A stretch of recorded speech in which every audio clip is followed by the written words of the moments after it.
इथं आपल्याकडे येण्याच्या अगोदर कालच संध्याकाळी आमच्या सगळ्या प्रमुख कार्यकर्त्यांना फक्त SMS पाठवला की आपल्याला राजकीय निर्णय आपल्याला घ्यायचे, याबद्दल आपण काय करायचं म्हणून निरोप दिल्यानंतर अल्पशा कालावधीमध्ये एवढ्या प्रचंड संख्येने आमचे सर्व कार्यकर्ते आज या ठिकाणी आले आणि त्या कार्यकर्त्यांच्या सर्व भावना गेले 2 महिने झाले आपण पाहताय.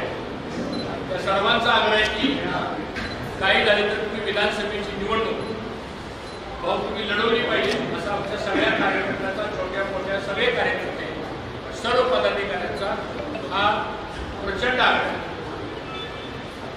2 महिने झाला आम्ही प्रत्येक गावागावामध्ये जातोय, दौरे करतोय. आपणही बरेचसे पत्रकार दौऱ्यामध्ये होता आणि म्हणून आज विधानसभेच्या निवडणुकीच्या संदर्भामध्ये नेमका निर्णय आपण काय घ्यायचा याकरता मी मागच्या 4-5 दिवसापूर्वी महाराष्ट्र राज्याचे मुख्यमंत्री आदरणीय देवेंद्र फडणवीस साहेबांना भेटायला गेलो. 1.5-2 तास त्यांची आणि माझी सविस्तर चर्चा या सगळ्या राजकीय भूमिकेच्या संदर्भामध्ये झाली आणि त्यांनी पण काही प्रस्ताव माझ्याकडे ठेवले. मी पण माझी काही भूमिका त्यांच्यासमोर मांडली आणि शेवटी चर्चेअंती त्यांनी सांगितलं की आता निवडणूक लढवायची असेल तर ही जागा जी इंदापूरची आहे ती जागा महायुतीमधल्या जे कोणी विद्यमान सदस्य असतील तेच लढवणार आणि दुसरा काय पर्याय आपण तुमच्या बाबतीमध्ये काढू. परंतु तो दुसरा पर्याय जो होता तो पर्याय व्यक्तिशः माझ्या सर्व कार्यकर्त्यांच्या त्याला संमती नव्हती. व्यक्तिशः मलाही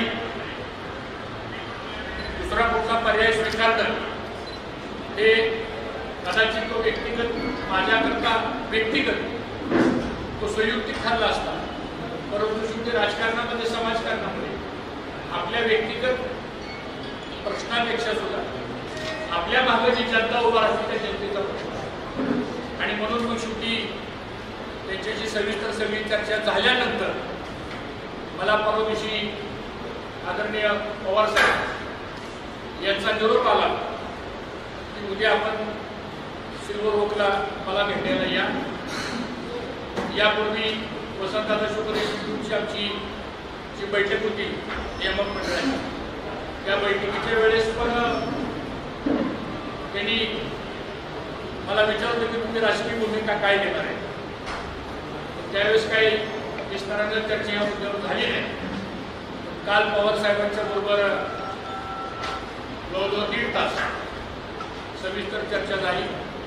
त्या बैठकीला खासदार सुप्रियाताई सुळे पण उपस्थित होत्या.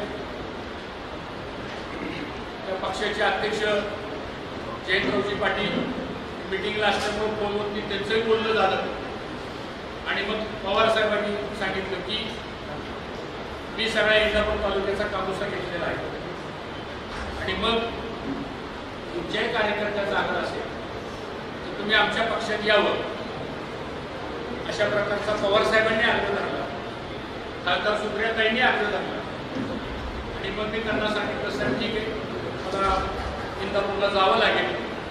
आता सगळ्यांना एकदम तर काही लगेच सगळ्यांना एकदम बोलू शकत नाही. मग इथं आल्यावर सगळ्या कार्यकर्त्यांना विचारलं काय करायचं. आमच्या सगळ्या कार्यकर्त्यांचा आग्रह असा आहे की आपण राष्ट्रवादी काँग्रेस शरद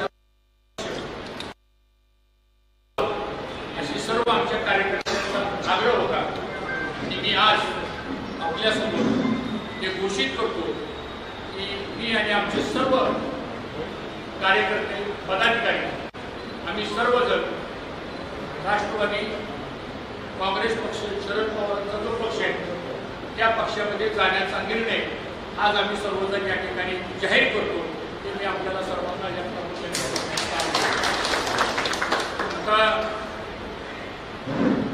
हा निर्णय हा काही निर्णय माझा एकट्याचा निर्णय नाही आणि या संदर्भामध्ये मी भारतीय जनता पक्षाचे जे काही प्रमुख नेते महाराष्ट्रातले ज्यांच्याबरोबर आम्ही 5 वर्ष काम केलेलं आहे त्यामध्ये रावसाहेब दानवे पाटील साहेब असतील, राधाकृष्ण विखे पाटील व इतर जे काही भारतीय जनता पक्षाचे काही सहकारी होते त्यांच्याशी पण मी ह्या संदर्भामध्ये बोललो आणि त्यांना पण ह्या सगळ्या विषयाची मी कल्पना सविस्तरपणाने दिलेली आहे आणि म्हणून हा निर्णय आज आम्ही या ठिकाणी जाहीर केलेला आहे.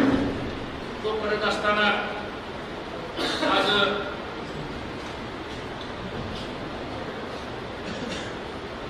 इंदापूर तालुक्यामध्ये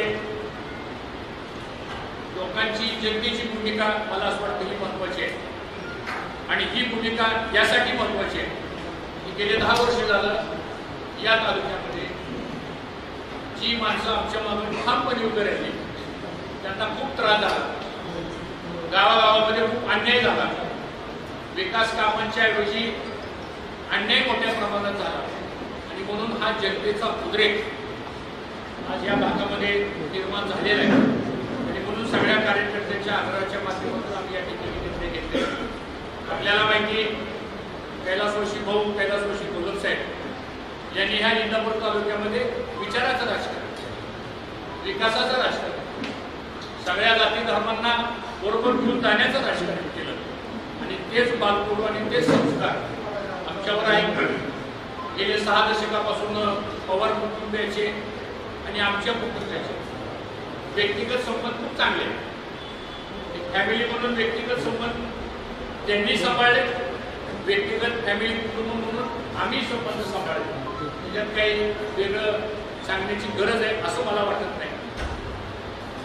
परंतु आज या सगळ्या बाबतीमध्ये निर्णय करत असताना आम्ही जी भूमिका घेतो ती भूमिका आमची व्यक्तिगत नसून ती जनतेची भूमिका असते आणि मला असं वाटतं ती भूमिका आम्ही आज या ठिकाणी जाहीर करतो आणि आपणही सर्व पत्रकार मीडियावाले गेले महिना 1.5 महिना सातत्यानं सूत्रांची माहिती म्हणून बातम्या द्यायचा त्यापेक्षा आता मीच तुमचा सूत्र म्हणून माहिती घेतो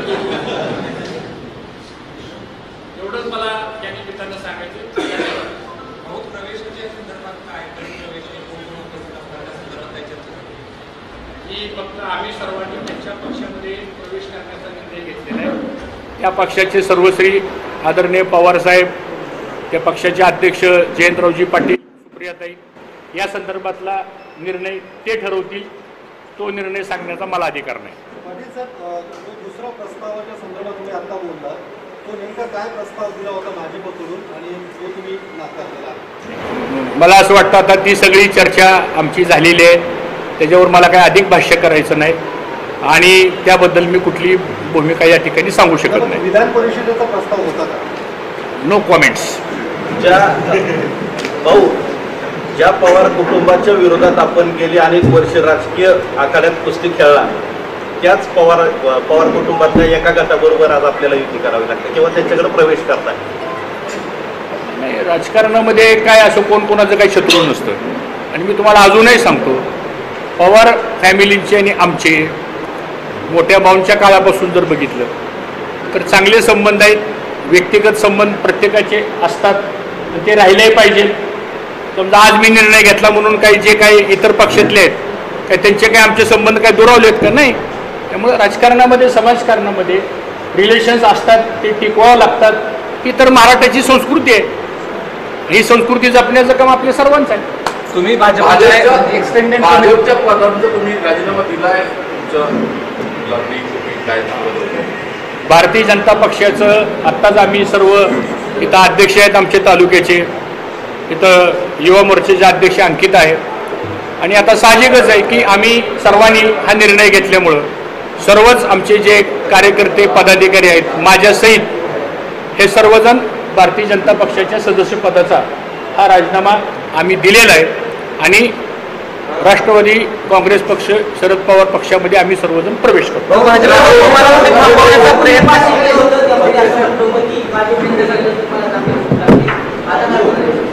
नो कॉमेंट्स.